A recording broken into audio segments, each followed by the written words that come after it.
Cuando yo trato de que mi mente se calle, yo creo que no hay nada que pueda provocar más ansiedad y estrés que eso. Porque sí, se puede ir logrando cada vez más la plenitud. Y uno la va reconociéndome. El ego, la mente, son una tremenda herramienta. Sobre todo cuando estás en servicio del alma. No es el enemigo del alma. La vida te trae de repente paisajes tranquilos, te da remansos en la vida, y otras veces te mueve todo.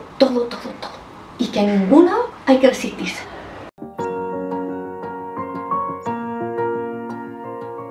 Hola, bienvenido a este nuevo episodio de On Volver a Ti. Hoy estamos con Producciones WNC y con una persona muy admirable. Ha dedicado mucha parte de su vida al yoga.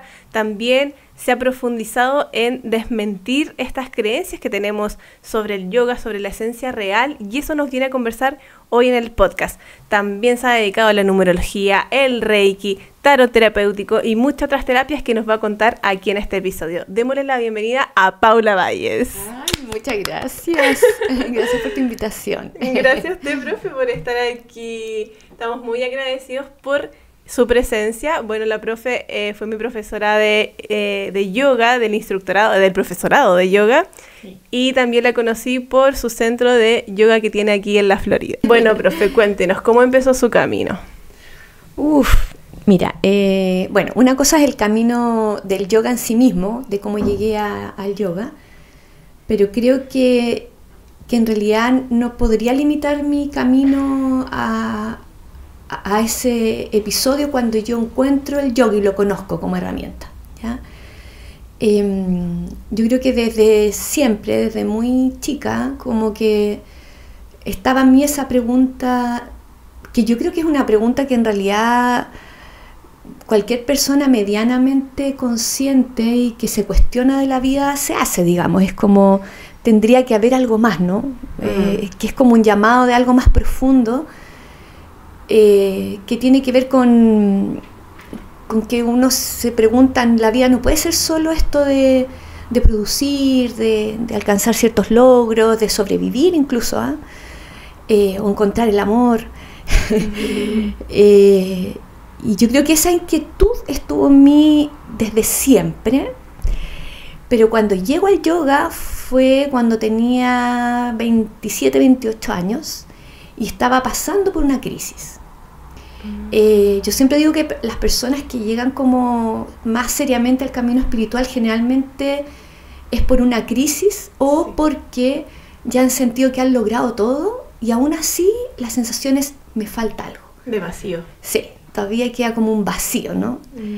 Yo creo que en mi caso había un poquitito de ambas y bueno, llego al yoga como alumna en un tiempo en que además el yoga como que no era tan popular en Chile en los años 90 y el lugar donde yo comencé a ir era un lugar donde, imagínate, yo era veinteañera y en este lugar habían como puras señoras mayores, porque el yoga era como mirado para abuelitas, por así decirlo. Ah, sí, antes. Sí, o sea, en Chile por lo menos. O sea, yo iba con casi puras señoras mayores, de hecho mi profe también era más grande y todo. Pero estoy muy agradecida de ese comienzo, porque creo que aún en ese tiempo se resguardaba el yoga en lo que tú mencionas, en esta esencia, en donde no era la prioridad el tema de estas posturas como medias circenses que hay ahora. No habían, por ejemplo, mercado de yoga. Entonces, por decirte, no había mat en ese tiempo. Ah, no, ¿y dónde no existían? ¿En el suelo? Había alfombras o yo, por ejemplo, me compraba una espumita que, no sé, pues le poníamos, la forrábamos. Wow. Eso, y la verdad que no era muy cómoda. Debo decir que el mat fue un buen invento. Porque yo terminaba sacando la colchoneta y haciendo la alfombra, que era más fácil que la otra que se hundía, que se movía, qué sé yo. Entonces era muy distinto. No había nada de implementos. No existía nada, uno iba con el buzo que tenía, yo creo que ni calzas había, no sé. Entonces era todo como muy desde lo que era el yoga antes, o sea que no había todo un mercado de esto. Claro, y fui transitando como todo este boom, hacia todo este boom donde fueron saliendo de todo, po, Sí, de de todo. todo, desde calzas, de todo un estilo como forma de vida yógica, ¿ya? Así Y en que esa primera práctica, cuando conoció el yoga, ¿qué fue lo que la llamó? Como, esto es. lo que viví en la primera práctica fue muy contradictorio, fíjate, porque primero yo venía de haber tenido mis 2 primeras hijas, que fueron muy seguidas además. Ellas se llevan un año, 7, 8 meses. Por lo tanto, creo que el último tiempo me había dedicado a gestar, a parir, a criar, a amamantar. Y ocurre algo con eso que es como que uno se desvincula un poco con el cuerpo, en términos de que se transforma en algo un poco utilitario. Que me parece hermoso igual, porque en el fondo es como ofrecer tu cuerpo como un servicio para el sostén de otra vida, lo cual me parece maravilloso. Pero también, por otro lado, empiezan a salir dolores, lo que significa el embarazo, el peso, que significa tener ahí la guatita, por ejemplo, el amamantar de noche, que uno no siempre se pone bien. Además, piensa tú que ahora hay mucha más información que esa. Pero en mi tiempo no había tampoco tantas cosas, sí. ni tanta información de cómo hacerlo. Entonces, claro, el nivel de estrés, o sea, mi sensación es que llegué a yoga y que yo llevaba mucho tiempo sin dormir bien, por ejemplo. Entonces, el cansancio, el dolor del cuerpo, y yo creo que desde ahí busco algo, que en realidad mi mamá me lo buscó. Y llego acá y lo primero fue como bastante decadente, porque es como que me dolía todo. O sea, además me comparaba que tiende a ser uno eso por cultura, ¿no? O sea, uno viene con esta cosa de la comparación y la competición, y miraba que todas estas señoras que, bueno, de haber sido de la edad mía ahora, pero para mí era vieja. Señoras mayores. Yo veía como hacían todo y yo cada movimiento me dolía hasta el pelo. Entonces, por un lado, creo que lloré toda la clase por ver el nivel de cómo haberme dejado de esa manera. Y yo creo que las mujeres tendemos mucho a eso, es como esta postergación que, como te decía antes, tiene su lugar, por supuesto, pero yo creo que una cosa no quita la otra. O sea, uno también es una responsabilidad el autocuidado frente a esto. O sea, y esto de estar tan cansada, tan adolorida, por supuesto que me hacía una mamá con menos energía y menos disposición, más triste, más apagada, a pesar de que me parecía la maternidad maravillosa y amaba a mis hijas. Y bueno, todo lo que significa lo maravilloso y también lo complejo de una maternidad. Y en ese momento yo dije, aquí tengo 2 posibilidades: salgo arrancando o me hago responsable de esto. Pero para mí el momento clave fue al final de la práctica, que se hizo una relajación muy sencilla, pero eso de quedarme quieta, en silencio, y recordar que era descansar y dar espacio al descanso para restaurarme de verdad. En ese momento lloré, pero mi llanto cambió de la pena de verme en ese estado de decadencia a emocionarme de haberme reencontrado con mi cuerpo, con el silencio, con la calma. Y yo dije, esto es para mí. Recuerdo haber llegado a mi casa y que ese día dormí profundamente como no lo había hecho en años. Y de ahí tomo esta práctica como parte, en el fondo, de una forma de vida. La empiezo a incorporar, qué sé yo, hasta que llega un momento en que decido. Yo creo que pasa un poco eso, es como cuando algo uno le ha hecho tan bien, surge pues la necesidad de esto lo tengo que compartir, lo tengo que entregar.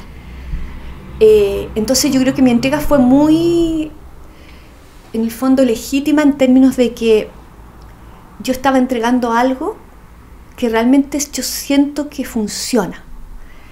Y Y eso para mí era también importante, porque no es algo que leí, no es algo interesante, al cual tuve información. Fue una experiencia totalmente vívida.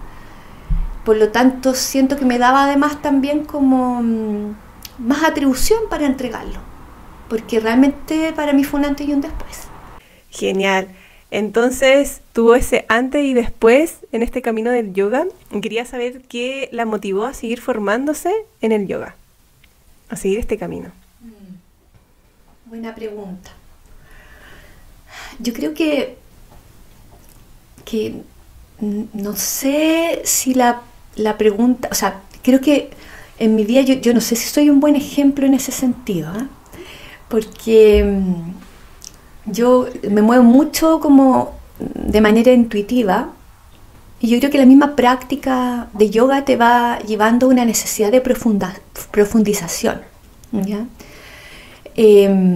Quizás yo creo que buscaba primero algo que me ayudara a relajarme para volver a mí, pero inevitablemente cuando uno empieza a practicar yoga, en esa profundización empiezan a salir también más preguntas, y en esas preguntas, claro, uno empieza en esta búsqueda. Por lo tanto, parto con un instructorado que claro, te da algunas técnicas de yoga, qué sé yo, técnicas de asanas, de respiración, qué sé yo. Y ya en el profesorado, cuando tomo después el profesorado, empiezan a dar más respuestas que tienen que ver con la filosofía del yoga, por ejemplo, ¿ya? Y yo creo que tiene que ver con un proceso de maduración. Entonces, y cuando ya tomo el máster, en realidad no es algo que yo me hubiese planteado, más bien yo creo que fue una invitación casi de la vida, porque me pasó que varios alumnos, estudiantes, me querían seguir el camino del yoga. Bueno, yo los mandaba a distintos lugares donde se podían formar, pero claro, se habían acostumbrado un poquitito a mi forma y empezaron un poquitito a presionarme de, pucha, pero ¿por qué tú no haces la formación? Qué sé yo. Y bueno, ahí dije, bueno, para esto necesito hacerlo de una manera seria, entre comillas, y ahí es cuando decido tomar el máster, que es lo que me permite formar personas, ¿ya? Pero yo creo que esto es un camino que se va dando de manera como muy orgánica, porque, como te digo, uno parte como en una búsqueda que no sabe bien qué es lo que es. Ya el estirar el cuerpo, el respirar consciente, el tener un momento de relajación te ayuda, pero obviamente uno siempre va, el mismo yoga te va llevando a profundizar cada vez más. Por eso que cuando uno habla del verdadero yoga hoy, yo no sé si es tan necesario ponerse a criticar tanto, porque yo creo que a la larga una persona que realmente está en una búsqueda genuina, desde donde parta, va a ir llegando de a poco a esa profundidad. El mismo yoga se la va mostrando. Independiente de si parte por solamente lo físico, igual va a llegar a esa profundidad. No todos, porque obviamente que hay gente que solo le va a gustar eso, pero quien se entrega de verdad y va entendiendo. El yoga es el arte de la vida, por lo tanto es lo mismo que pasa en la vida, o sea, por mucho que uno se resista, la vida te va poniendo los escenarios para que tú de algún modo vayas como cuestionándote más. Entonces yo creo que en la práctica de yoga también pasa lo mismo. O sea, yo he visto estudiantes que llevan años y avanzan poco, y otros que en 2-3 sesiones lloran de emoción, porque comprenden todo, solo en estar en una postura en silencio. Se encuentran consigo mismos, y eso que yo creo que también uno tiene que ser respetuoso del ritmo de cada uno. Hay gente que le toma más tiempo, pero lo que sea que se avance, yo creo que suma.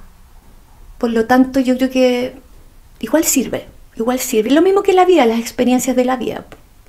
Así que podríamos decir que el yoga es una representación también del camino de la vida. ¿Por qué? ¿Por qué? Porque fíjate que muchos dicen que, bueno, yoga sabemos que etimológicamente significa unión, ¿cierto? A mí me gusta más decir que es conciencia de unidad.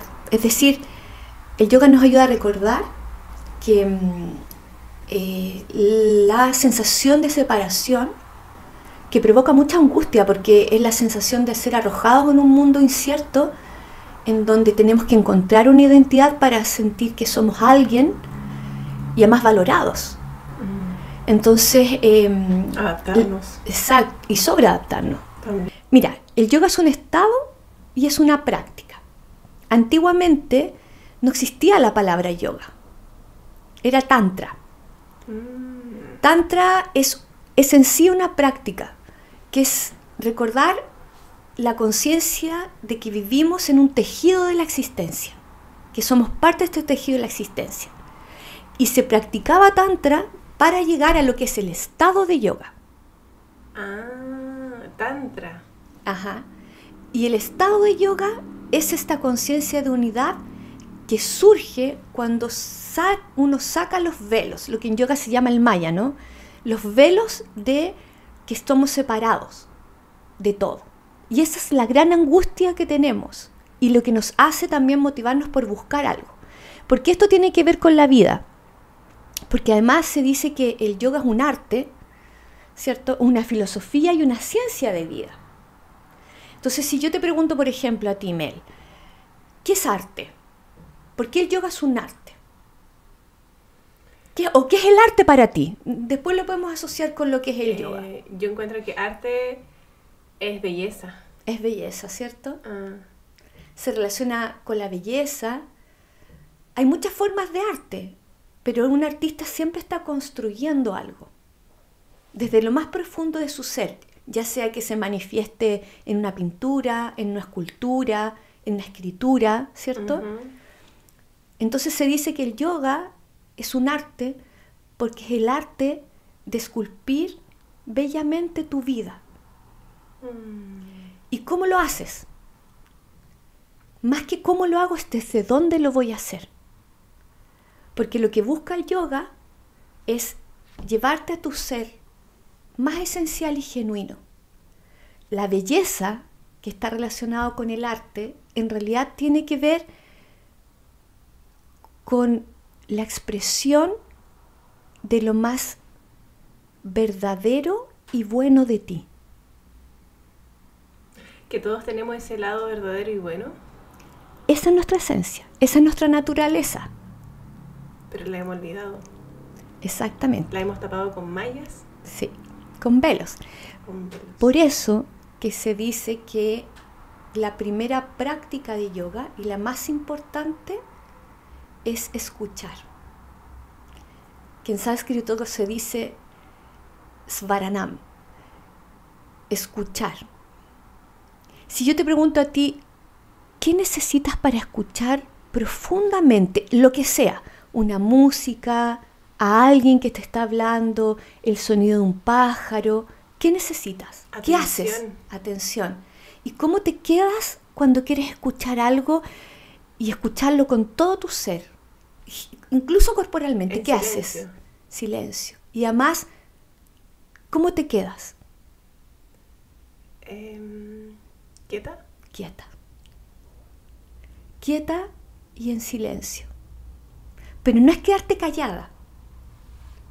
Es entregarte al silencio, dejar que el silencio te abrace. Y si yo te dijera, ¿qué es quietud y silencio en yoga?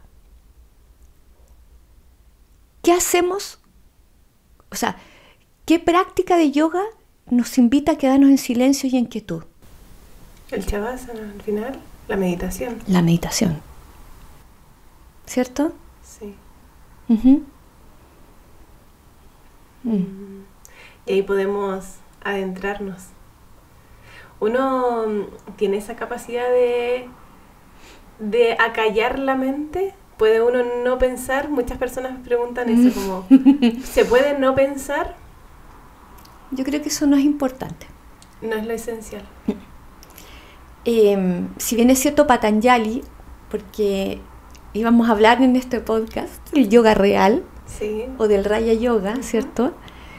Un poco jugando con esas palabras, porque el yoga real o Raya Yoga se dice que era porque, por un lado, lo hacía la realeza. O sea, Patanjali escribe, entre comillas, por decirlo así, un manual, pero para gente que ya había hecho un camino, ¿ya? Habla gente que ya sabe de esto. Y también se habla de que es un yoga real porque es de la realeza, de algunas personas que ya habían hecho un camino, pero también es porque este es el yoga verdadero, este es el yoga real, ¿sí? ¿Y qué es lo que dice primero? ¿Te acuerdas, Patanjali? Lo primero que habla dice Hatha Yoga Nusasam, que es desde ahora el conocimiento o la enseñanza del yoga, que puede ser como un título, ¿cierto? Es como, bueno, ahora les presento la enseñanza del yoga. Pero también uno podría decir, verlo desde otra manera y decir, la enseñanza del yoga solo es posible en el ahora. Eso es lo primero que él dice, ¿cierto? Si yo no estoy en el ahora, y para estar en el ahora necesito necesariamente estar en silencio y en quietud, ¿cierto? Internamente, porque yo puedo estar haciendo cosas, pero internamente estoy presente, estoy en lo que estoy, ¿sí? Y en ese momento yo entiendo la conciencia de unidad, yoga. Y lo segundo que te dice, y para eso es necesario aquietar las fluctuaciones mentales, que son mentales y emocionales, porque van juntas. O sea, un pensamiento necesariamente ahí tiene una reacción emocional y una reacción bioquímica en nuestro cuerpo, ¿cierto? Uh-huh. O sea, no se separa nunca eso. Pero él entiende que en la medida que yo soy capaz de gobernar esas fluctuaciones mentales, yo voy a poder llegar a este conocimiento de la conciencia de unidad. Lo voy a poder recordar. Porque cuando yo escucho en silencio y en quietud, yo recuerdo. Es como cuando suena un sonido y tú cierras los ojos y te quedas en silencio y tú evocas un momento, ¿cierto? Uh-huh. Esto mismo ocurre en el yoga. Con esta frecuencia a la que tú entras. Y esa frecuencia es un sonido, el sonido del corazón que te está llamando, ¿cierto? Uh-huh. Hay algo más. Eres más que solo este personaje, que solo este rol, que solo estas obligaciones que te tocan hacer, ¿cierto?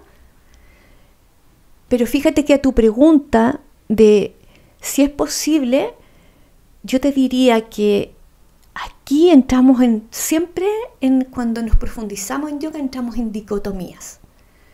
Porque cuando yo trato de que mi mente se calle, yo creo que no hay nada que pueda provocar más ansiedad y estrés que eso. Y la ansiedad y el estrés sería como cerrarle la puerta a la meditación. Es como todo lo contrario a lo que uno espera llegar. Sí. Mentalmente. Y mira, y aquí yo te diría que es lo que más me costó comprender.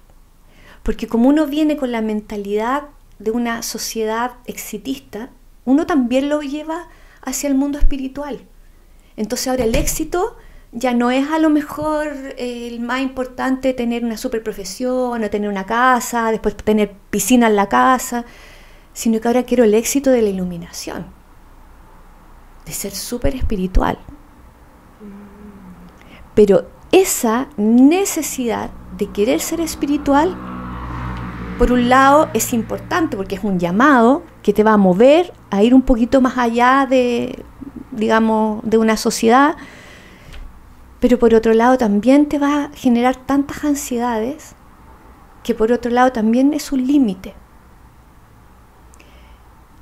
Desde mi humilde experiencia, yo lo que más he descubierto, Mel, si pudiera compartírtelo a ti y a quienes nos vayan a escuchar, es que fui transitando de una búsqueda a una entrega.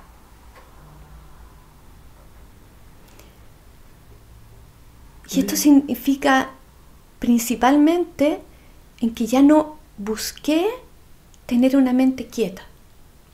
No busqué ser espiritual, amorosa, hablar suavecito, vestirme de blanquito, sino más bien me entregué. Y entregar significa todo esto que surge, yo lo voy a ver. Y en vez de pelear con ello, me voy a entregar a esa conciencia que tengo. Porque mira, existe el mundo de las creencias. Yo puedo creer que tengo un ser superior, pero yo puedo vivir la experiencia de habitar mi ser superior, que es distinto. Y cuando yo he tenido por experiencia, que eso sí te lo puedo decir que lo he tenido como experiencia, que reconozco que existe eso, no como una creencia, sino que he vivido una experiencia propia que eso soy. En ese momento ya no importa que hayan conversaciones en mi mente, ya no importa que hayan emociones que surgen, van y vienen, ya no importa que haya inquietud incluso a nivel de mi sistema nervioso, por decirte. Yo entiendo que detrás de todos esos flujos existe un espacio vasto, lleno de paz, que me permite ver cómo estoy en todo y todo está en mí. A veces me cuesta expresarlo porque inevitablemente suenan clichés, pero los clichés son ciertos. Algunos. Algunos. Pero es sobre todo una vivencia. Eso es lo que te podría decir. Y para eso sí uno necesita practicar. Sí. Sí. Ese templo interior, por decirlo así también, ¿no? Por Esa supuesto. quietud. Reconocerla, escucharla. Por eso que es primero me aquieto, me silencio, buceando por todas estas ondas mentales y emocionales, sabiendo que hay un océano inmenso. Y para eso uno tiene que tener una confianza radical de que existe. Sí, po. ¿Cierto? De que somos humanos y están esos pensamientos, esas emociones. Por supuesto. Y fíjate que puede convivir perfectamente nuestra humanidad con nuestra espiritualidad.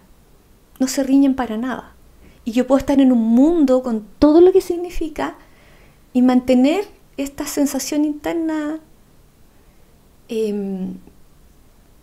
como una convicción, digo yo. Uh-huh. Sí. Qué hermoso, profe. Siento que con usted me recuerda, como que me lleva también, o me facilita, por decirlo así, lo que me pasa a mí. No sé si a otras personas le pasará con otras también. A volver a ese templo. Como que hay personas que sacan esos cachureos, por decirlo así, como para volver por ese camino, y obviamente uno hace el camino, o sea, uno tiene que formar el camino, etcétera, pero hay gente que sí saca esos cachureos para despejar el camino. No sé si me explico. Sí. Entonces, Sí. eso es lo que me provoca usted, el profe también, es como que me conecta. Sí, porque fíjate que es lo que yo te decía al comienzo, la búsqueda puede ser bien tramposa. Yo creo igual es necesaria, pero también parece que hay que perderse para encontrarse. Sí. Porque fíjate que ahora sobre todo que hay tanto mercado espiritual, ¿cierto? Y como estamos acostumbrados a esta cosa de que ojalá haya una técnica bien rápida que nos ayude a llegar a la iluminación en cierta cantidad de pasos, qué sé yo, entonces se hace esto y esto otro. Dígamelo a mí. Sí. ¿Cuál es el paso para llegar a la iluminación? Claro. Así estaba cuando llegué al profesorado. Sí. Pero yo me reconocía mucho en ti, porque hay una sed, y eso es lindo. Ahora el tema es que uno se puede comprar cualquier cosa. Sí, po. Entonces, exacto. Porque también ¿cómo se dice? Idolatría, sí. A los profesores o en ese caso a ustedes, yo con al Juanca y ustedes, en este caso. Pero igual ustedes también me hicieron descreer eso. Claro. No, y lo otro es que estamos acostumbrados, porque nuestra mente es muy compleja, a que necesitamos muchas cosas para poder acceder a algo que es demasiado simple. Por eso es que es difícil de entenderlo desde la mente. O sea, siempre creemos que necesitamos demasiadas cosas. Que la vela, que esto, que el lugar, que...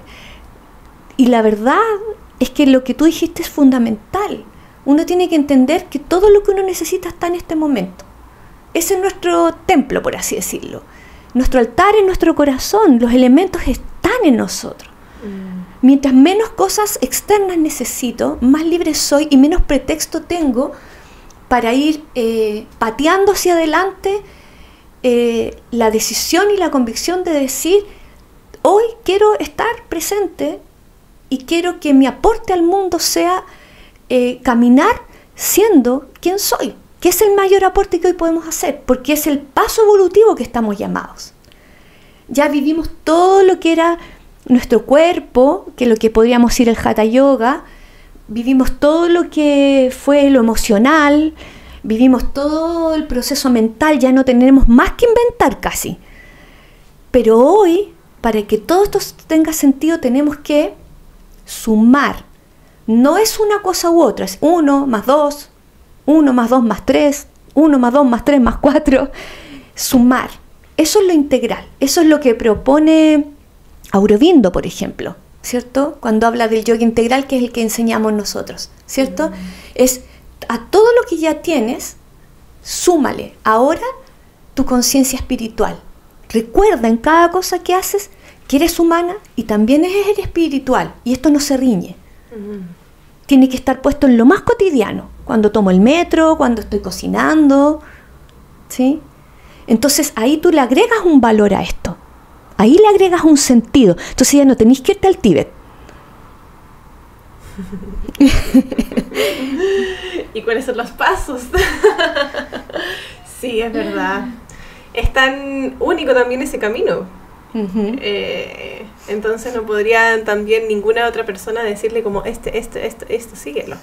Por supuesto que hay personas que hicieron un camino y te pueden ir orientando, y por supuesto que necesitamos los unos de los otros, y eso también es lindo. O sea, todos necesitamos a alguien que nos diga, y alguien que a lo mejor hizo el camino y te va a ahorrar, te va a dar atajos también. Sí, pero por supuesto que es lo que dices tú, o sea, el camino igual es siempre personal, y hay muchas formas. O sea, yo elijo el yoga. Claro.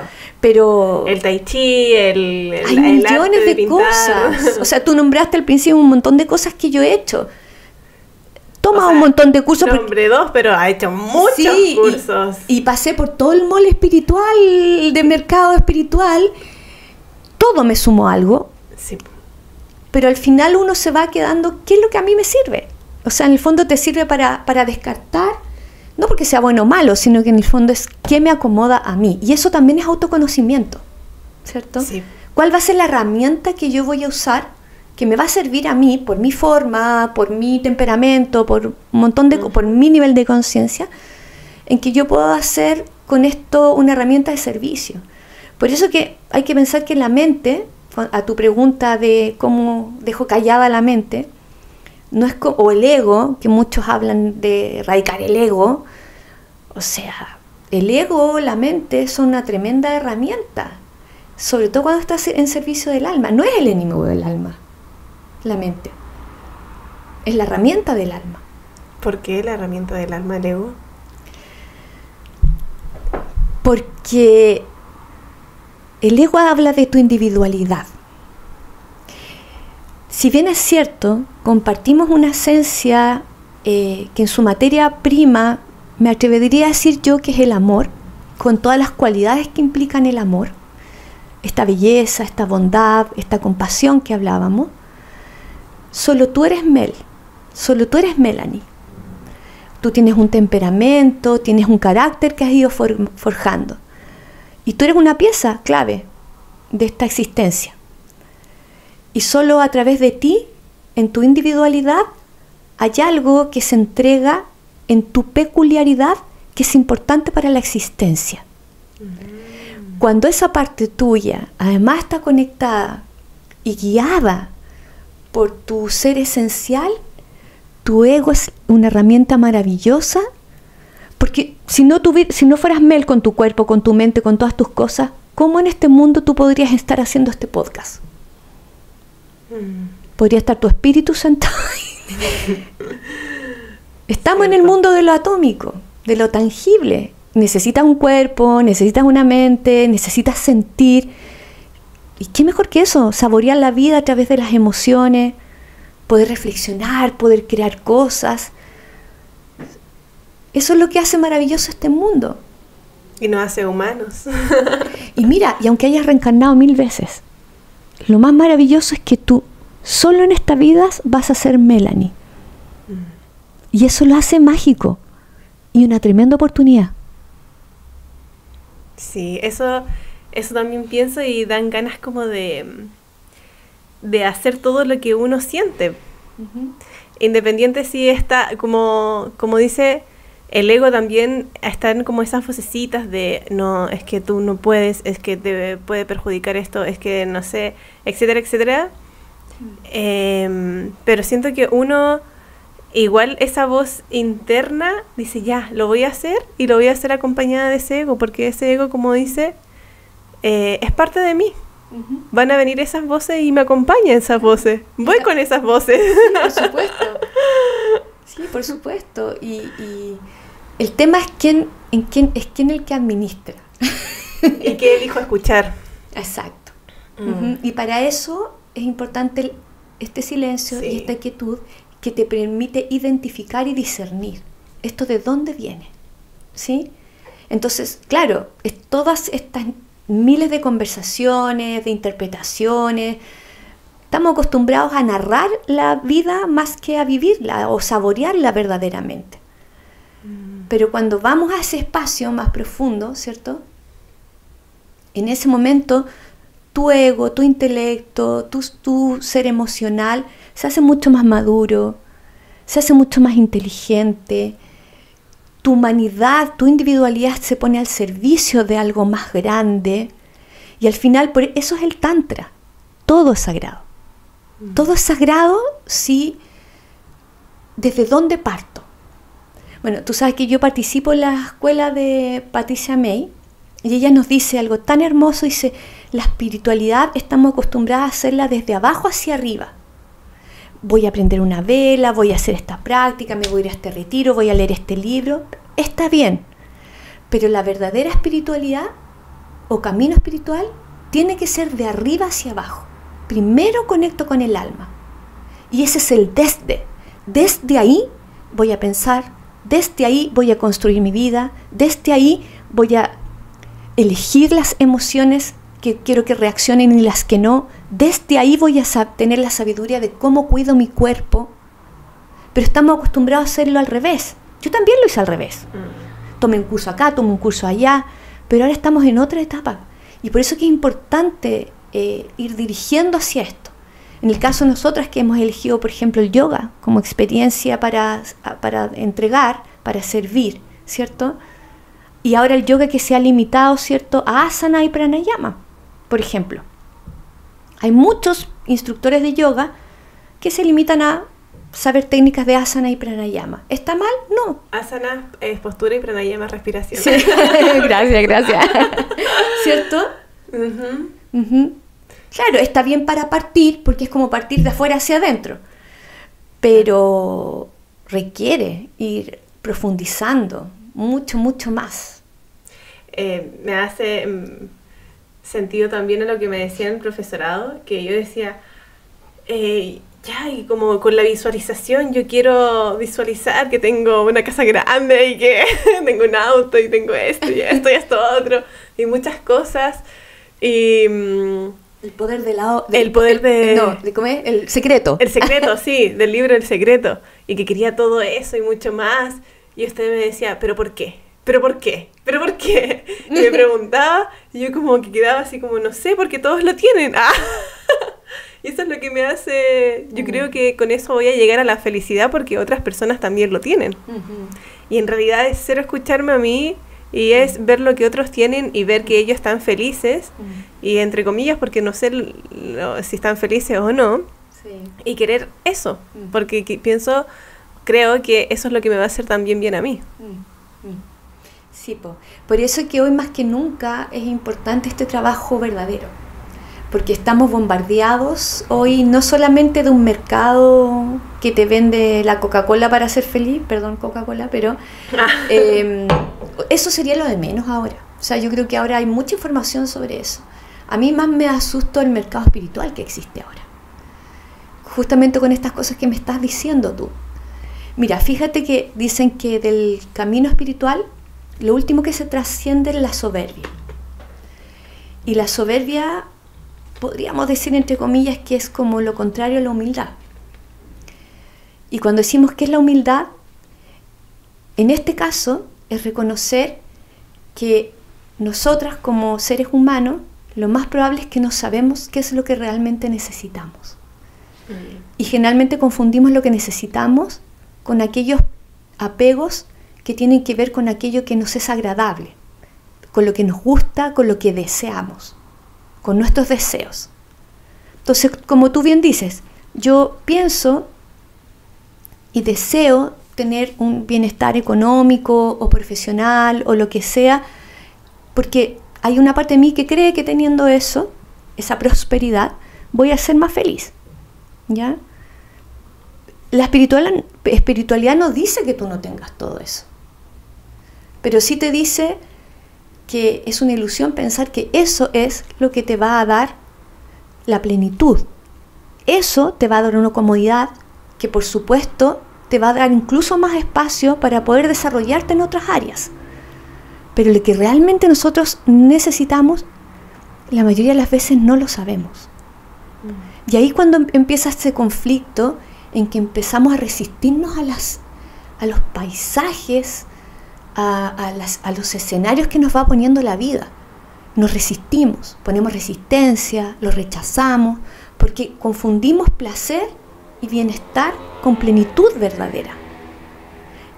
Y la mayoría de las veces, te lo digo por experiencia, las situaciones a veces más extremas son también las que nos llevan más de manera extrema a ir a lo más profundo de nosotros y nos sacan herramientas y nos ponen en su lugar más todavía aquello que realmente es importante de lo que no. ¿Cómo distinguir eso de sentir plenitud con sentir placer solamente? Yo creo que ambos son importantes. Por algo existe el placer. Yo pienso que hay que disfrutar, saborear la vida. Vuelvo al tema de la experiencia. Yo creo que el placer probablemente es muy momentáneo. Yo puedo disfrutar de un cappuccino conversando contigo y es fantástico. El tema es que yo crea que ese cappuccino es lo que me va a dar la felicidad, por lo tanto me hago adicta al cappuccino.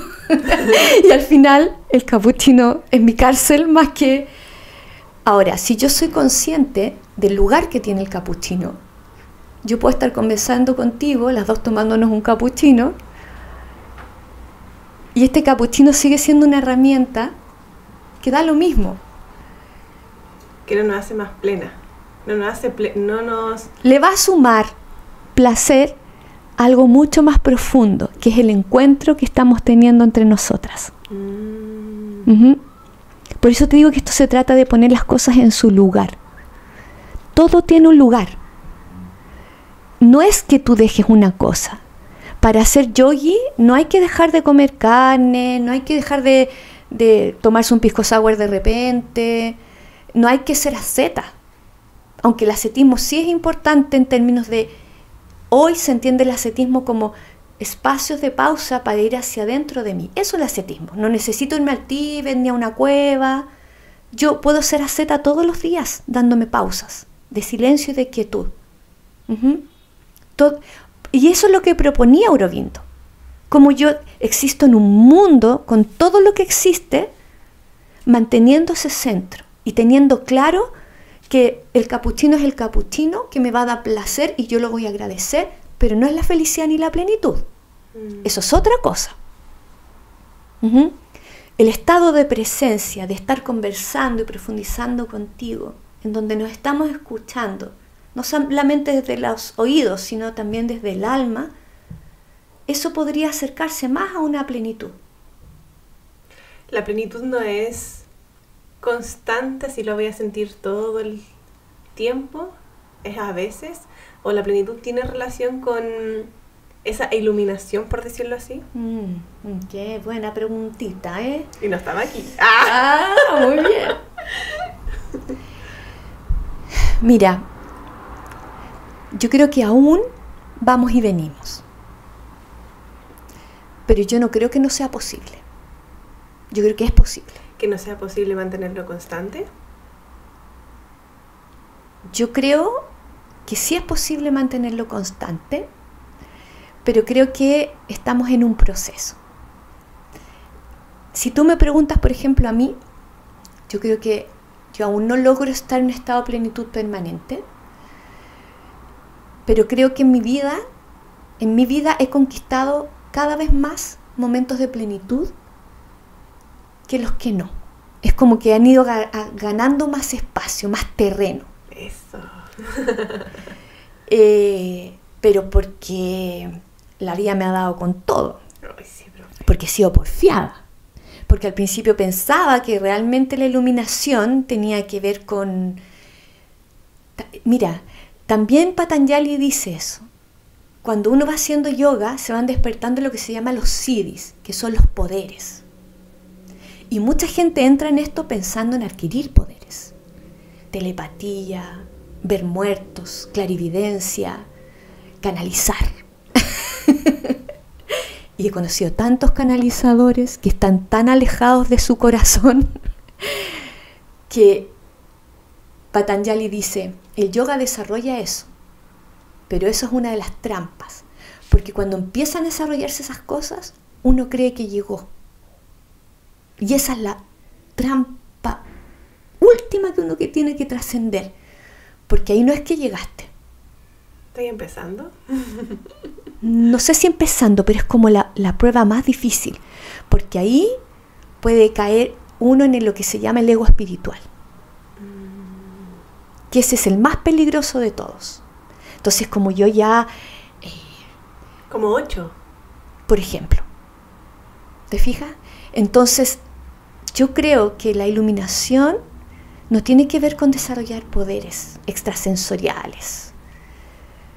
Como dice la Patty May, la iluminación verdadera o el camino espiritual verdadero es súper fome, porque tiene que ver con simpleza, con calma, no tiene nada estrambótico, solo tiene que ver con la pureza del corazón, que a su vez va purificando tu mente, va purificando tus emociones, va purificando tu cuerpo, y solo tu presencia amorosa hace la pega.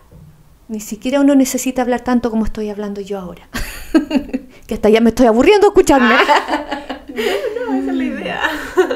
Pero yo creo que sí se puede ir logrando cada vez más la plenitud. Y uno la va reconociendo, Mel. A tu pregunta de cómo reconozco la diferencia entre un placer momentáneo y un gozo versus esta plenitud más estable, yo creo que tú ya la conoces. Sí, pero igual siento que uno a veces se confunde, pero sí, en realidad sí la conozco. Yo creo que sí pero la conoces. Pero no quiero pecar del ego espiritual. No, porque ese falso ego también. También es soberbia, hacerse la menos. Ni la muy ni la menos. Es verdad. Ni agregarle ceros al 1, ni quitarle ceros al 1, sí. Exactamente. Yo creo que estuve tan en agregarle cero por ser Leo. Yo soy Acuario, siguiendo por ahí. No, que agregar ese 1. Eso es lo que no aprendí en el profesorado. Ni ponerle ceros, ni sacarle ceros. Exactamente. Uno es uno.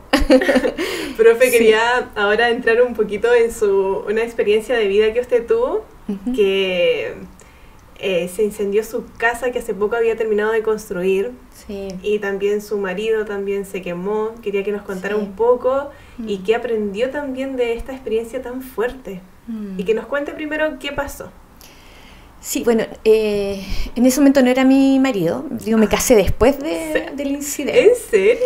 Claro, como ya habíamos pasado la prueba de fuego, eso es medio irónico, pero literal.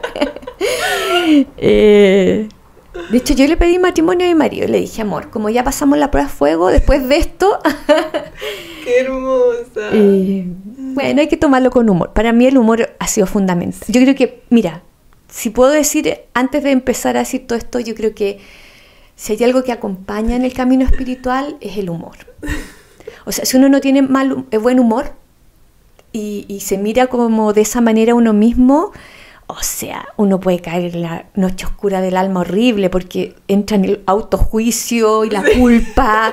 Porque claro, uno empieza con la conciencia a iluminar justamente esas partes que a uno no le gustan de uno. Claro. Entonces hay que tomarlo con humor nomás. Una vez, no sé si lo dijeron ustedes o en un paréntesis, o no sé dónde lo escuché, que nosotros tenemos guías, o sea, yo creo que tenemos guías. Sí. Y los guías como que se ríen mucho de nosotros. ¿Lo dijeron en el profesorado o no? Puede ser, no sé, me imagino. Yo lo creo también, ¿ah? ¿Sí? Como que se están riendo mucho de nosotros. Sí, nosotros nos tomamos las cosas demasiado. ¿En serio? Sí. O sea, tú piensa esto. Cuando se habla de la creación del yoga por Shiva, ¿cómo lo hace? Bailando. Exacto. Es una danza, lilaj, el juego de la vida. Y la danza Tandava, que es una danza frenética en donde él crea a través de una danza, y cada uno de estos pasos de la danza es un asana, un asentamiento, una postura. Entonces imagínate si uno concibiera la vida como una danza y un juego. Sí, eso mismo he reflexionado este tiempo, como en verdad la vida es un juego. Sí. Es un juego y nosotros nos tomamos la cosa en serio y nos enrollamos demasiado por cosas que van a pasar, porque todo pasa y todo va cambiando. Exacto. O sea, esa es la constante de la vida. Sobre todo en la lactancia y cuando estás así. Imagínate cuando Parvati empieza a angustiarse, qué sé yo, cuando empieza a ver que en esta existencia hay muerte, hay dolor, y se empieza a agobiar. ¿Y qué es lo que le dice Shiva? Te olvidaste. La mira con mucha compasión y dice, Parvati, te olvidaste, esto es un juego. Shiva representa nuestra conciencia. Parvati es esta humanidad, ¿cierto? Esta materia, esta naturaleza de la existencia cambiando en sus formas, en su creatividad. Por eso que el yoga recuerda que todo es arte. Todo es vida, es una filosofía, pero no porque yo estudie a Platón o a Spinoza, es una filosofía que te invita a reflexionar sobre la sabiduría y el amor de la sabiduría en la vida. Eso es filosofía, que puesta en la existencia, no de libro, no de contenidos ni de datos, ¿te fijas?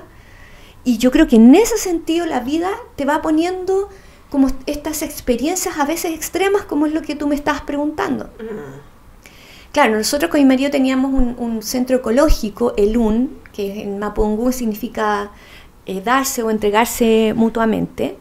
Y claro, nosotros más jóvenes ahí teníamos todo como esta cosa de, no sé si cambiar el mundo, pero tratar de ser un aporte también desde la parte ecológica, ¿cierto? Y bueno, creamos este centro en donde hacíamos bioconstrucción, huerto orgánico, tecnologías apropiadas, permacultura. También teníamos la parte espiritual, por ejemplo, cuando hacíamos talleres, habíamos hecho una sala de yoga hermosa de adobe, donde en las mañanas se meditaba, se hacía yoga, era como bien holístico todo. Venía gente de muchas partes del mundo, voluntarios, donde venían a ayudar a trabajar. Trabajábamos con adobe, por ejemplo, hacíamos bioconstrucción. Y ocurrió en el 2015 que hubo un incendio en la comuna que partió bastantes kilómetros de donde nosotros estábamos. Y el problema, entre comillas, que hubo con nuestro lugar es que la mayoría de los vecinos tienen monocultivo de frutillas, por lo tanto ellos talan todo el bosque nativo. Entonces nosotros teníamos mucho bosque nativo, porque una de las cosas que hacíamos era recuperar el bosque. Entonces teníamos mucho bosque y además la bioconstrucción que era adobe, madera, paja, imagínate. Entonces éramos, pero combustible para el incendio así, pero... Y cuando llegó a nuestro lugar se incendió todo. Tú dices, claro, mi casa yo la habíamos hecho con mi marido y mis hijas tuvimos como 2 años haciéndola. Nos cambiamos en diciembre y en marzo se quemó todo. Y se quemó mi marido, que fue más del 70% de su cuerpo. Él estuvo en coma varios meses y después tuvo una rehabilitación de un par de años para volver a ser autónomo. Bueno, lo desahuciaron cuando llegó porque cualquier persona que sabe, alguien con 70% quemadura profunda, él es un gran quemado, que se llama, no tiene expectativas de vida, digamos. Milagrosamente él se salvó. Wow. Sí. Y tú, a tu pregunta de qué aprendí, Sí. yo creo que en realidad estoy en gerundio, como se dice, en presente continuo en inglés, aún estoy aprendiendo. Yo creo que esa experiencia fue tan potente que no creo que nos pasó a nosotros dos nomás. Yo creo que una experiencia que llegó a mucha gente. Si pudiera nombrarte hasta ahora lo que he podido aprender, porque siento que cada vez me van surgiendo más cosas. Y eso también es algo que aprendí. Frente a situaciones tan complejas, uno no puede decir que hay la respuesta. Y uno siempre quiere tener la respuesta. Y al tener la respuesta y no dejar que la vida te vaya develando, uno se queda con una o con dos. Y tú con eso limitas la experiencia que podría tener mucho más riqueza, de muchas más respuestas, porque es mucho más complejo que una sola cosa. Aparte, igual siempre vamos cambiando de nivel de conciencia, por decirlo así, que van surgiendo otras respuestas. Los ves desde otros lugares. Uh-huh. Exacto. Entonces uno ve, y eso es para la vida, porque uno ve como porciones de verdad de la existencia. Entonces, si tú te cierras a que esta es la verdad, ¿qué pasa cuando tú vas elevando esa? O sea, primero que se estrecha tu posibilidad de ver más. Y segundo que te vas a perder la oportunidad que te da la vida. O sea, mira, también estaba esto. No es que el otro no sea, pero tú vas sumando porciones de verdad, ¿sí? Yo creo que una de las cosas que aprendí, bueno, obviamente el desapego, ni te lo explico. Qué fuerte igual eso, porque nosotros de naturaleza somos de seres de apego. Por supuesto, pero yo también estoy de acuerdo con los compromisos, también con el compromiso, ojo. Yo creo que ¿En qué sentido? el apego tiene el desapego tiene su lugar, porque uno tiene que entender que las cosas tienen su etapa, hay cosas que van y vienen, pero eso no quiere decir que lo que uno haga en su momento uno tenga el compromiso también. Yo creo que se ha dejado en estos tiempos muy de lado el tema del valor del compromiso. Cuando yo hago algo, cuando nosotros hicimos este ecocentro, nosotros teníamos un compromiso en ese lugar. Y en su momento estábamos comprometidos en la construcción, en todo lo que significaba. Vino la vida, lo desarmó. Si tú me preguntas si valió la pena, absolutamente. O sea, todo lo que aprendí lo volvería a hacer. Completamente. Aunque supiera ahora que se iba a quemar. ¡Wow! O sea, la experiencia que viví ahí me sumó, fue maravillosa. Y el compromiso y la entrega que tuvimos fue maravillosa. Y después tuve que aprender lo otro. Y claro, pasé por muchas etapas. Por supuesto que me enojé, por supuesto que lo sentí que era injusto, por supuesto que me enojé por sentir eso, por supuesto que también después acepté que esa parte mía humana tenía derecho a estar triste y enojada. Pasé de todo, Melanie, de todo.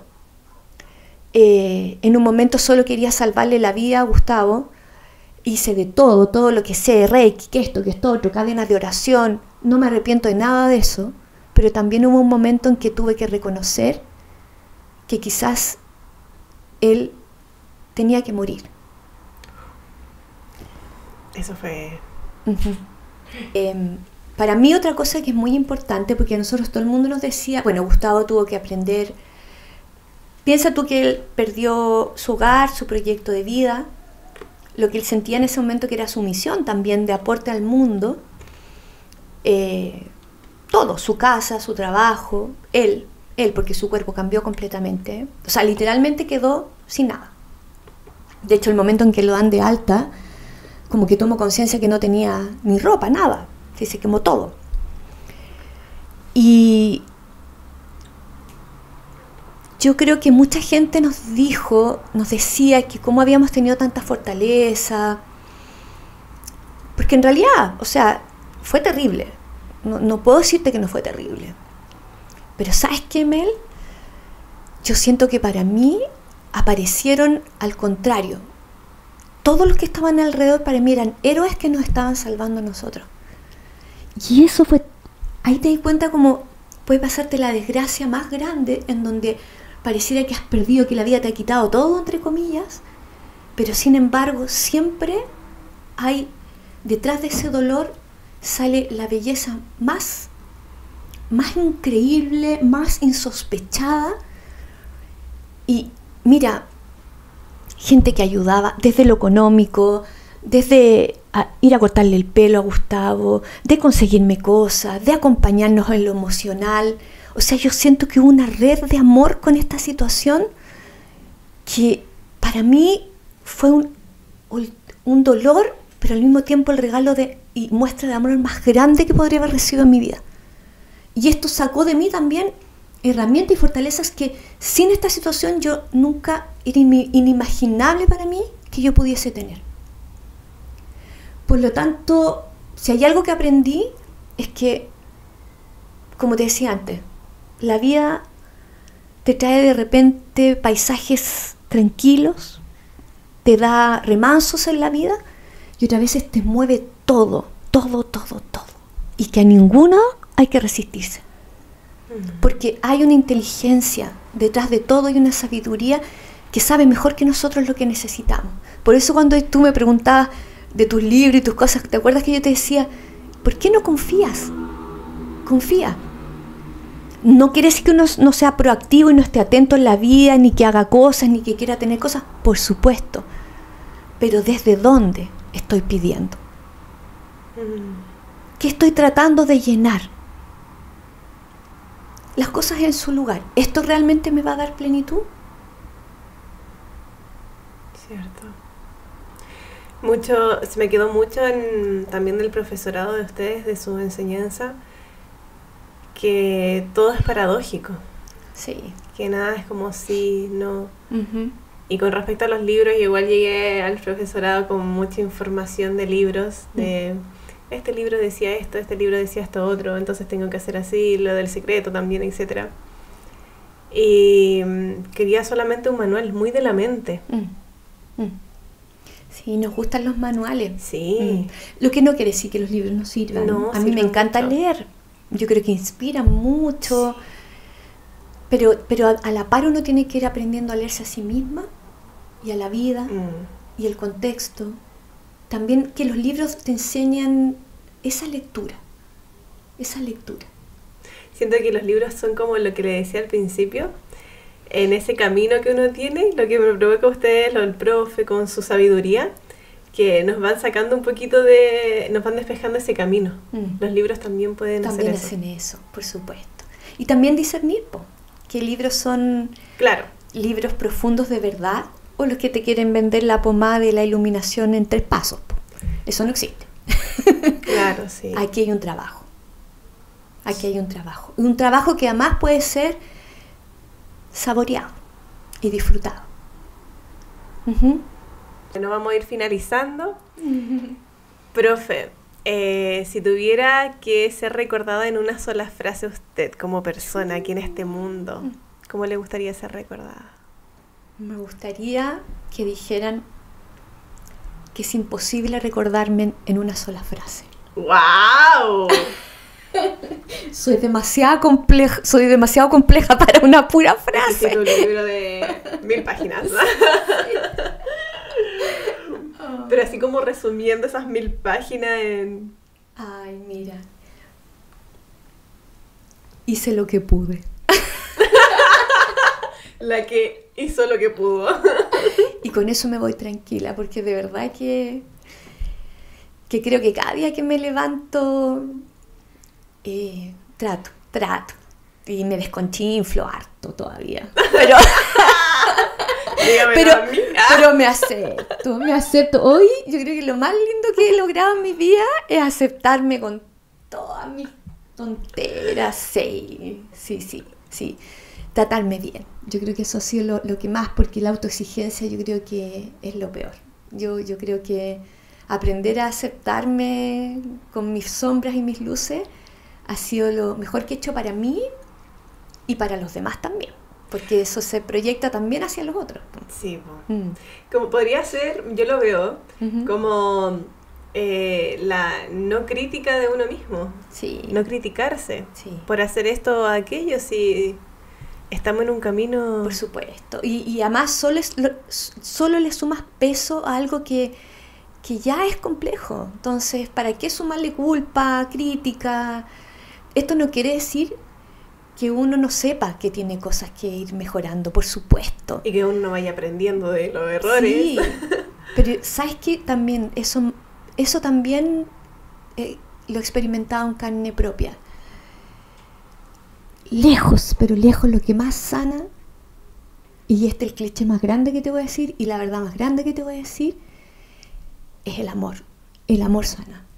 No hay nada que hacer. Abrazar con conciencia aquello que menos nos gusta de nosotros mismos hace que, mira, todo aquello que parecía pesado sea liviano y se ponga en su lugar. Así que es demasiado simple para creerlo, pero hay que hacer ese cambio. El amor es la esencia de todas las cosas. Así es, Babanam que Balam. Ay, me encanta porque sus prácticas siempre terminan así. Sí, todo es amor, amor infinito. Es un bálsamo para el corazón. Uh-huh. Y profe, ¿qué práctica simple le recomendaría a cualquier persona para llevar a cabo a quienes no practican yoga y quieren sentir como ese equilibrio, por decirlo así? Parar, respirar y sentir lo más honestamente qué está ocurriendo en uno en ese momento. La pesadez de tu cuerpo, lo que en este momento te está apretando tu corazón, ese diálogo en tu mente que no para, verlo y rodearlo de esta conciencia amorosa. Y yo te diría que más que ponerse a meditar 1 hora todos los días, durante el día, para que esto sea sostenido, hacer pequeñas pausas. Pausas en donde me doy cuenta y me avisa esta misma ansiedad, estrés y prisa, es tiempo de detenerte.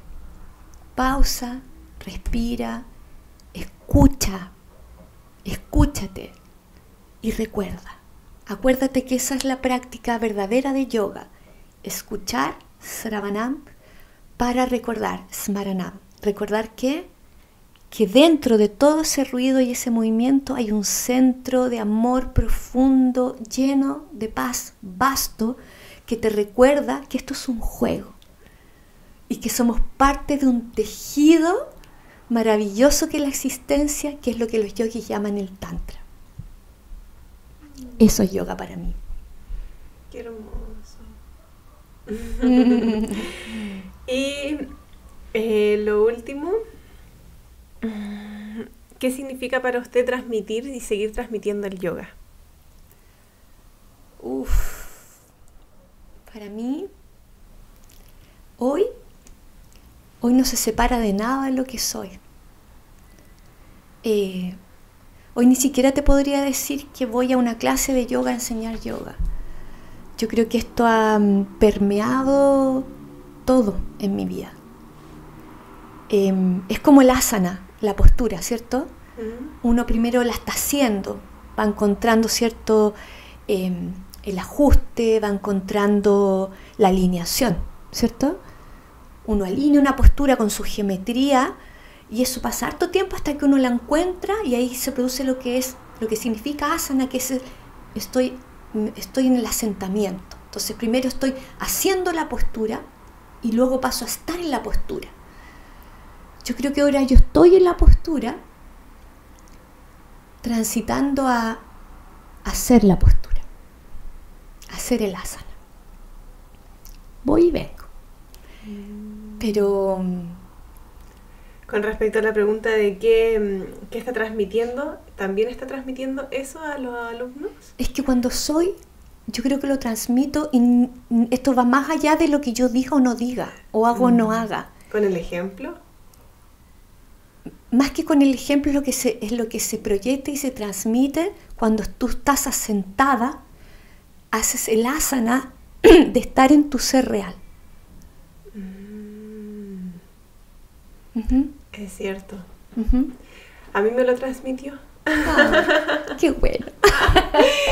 Y ahora tú se lo vas a transmitir a mucha gente también. Sí. Y aparte de esto, que también me motiva mucho, siento que también me llamó. Bueno, y Ahora, si alguien la quiere contactar, seguir y vamos a pasar los reclames, como decíamos en mi época. No, pero si quiere hacer terapias con usted, porque usted que, o sea, solamente ahora está haciendo yoga o igual hace... Sí, en general me dedico más a yoga, bueno, a la formación de instructores de yoga, que esta es un poco nuestro enfoque, digamos, ya no limitarnos solo a técnicas de pranayama y posturas, sino sobre todo una forma de vida que se aprende en cada estudiante para que esto sea compartido, ¿ya? Por lo tanto, mucho hincapié en el desarrollo humano y espiritual y de filosofía yógica, ¿ya? Eso por un lado. Bueno, nosotros tenemos una escuela que se llama Sanarte Santoya, que estamos ubicados en Locañas, en la Florida. Partimos en el 2002, dando clases de yoga, sí. ¿Tenías 2 años? Y creo que desde el 2010 formando gente, ¿ya? Así que ahí nos pueden contactar. Bueno, tenemos el Instagram, la página web también, no sé si ahí puede salir en la para poner. Sí, cualquier cosa ahí nos contactan. Ahí hacen el profesorado de yoga, yoga terapia y también yoga integral. Sí, yoga infantil también, que eso también es muy importante. ¿Y el yoga lila? Sí, yoga lila, que es como un poquitito más dinámico, más fluido, que es como una danza, el juego. Es como para jugar, un yoga para jugar y moverse un poquitito más ahí. ¿Y otras terapias también? Sí, bueno, tenemos psicología humanista, tenemos personal, tarología que hace Juanca, numerología que hace Gustavo, mi marido, Reiki también, así que... Pueden encontrar muchas terapias, mucho yoga y también mucho para el alma. Y bueno, y nuestra cafetería, pizzería también que tenemos ahí, que es maravillosa, que tenemos opciones veganas, vegetarianas, carnívoras, de todo incluidos. Vayan a conocerla, se lo recomiendo mucho. Aquí en la Florida, porque también estamos grabando aquí en la Florida. Y el espacio es muy lindo, porque tiene mucho verde, es una parcelita pequeña que estamos en la ciudad, pero pareciera que no. Sí, transmite también mucha paz, eso es lo más lindo, que transmite también mucha paz. Bueno, eso entonces, terminamos con este podcast. Muchas gracias de corazón. Sí, preciosa, te he visto crecer, ser una madre maravillosa, así que también estoy, pero... chocha contigo. Ay, qué linda. Usted es como una madre igual. Sí, así soy. Pero muchas gracias por estar aquí. Y capaz que nos veamos en otro episodio, quién sabe. Feliz. Cuando ya llegue a los... ¿cuánto es? ¿A los 1000? No, 10.000 seguidores. Vamos por más. Bueno, chao, muchas gracias. Gracias. Chao.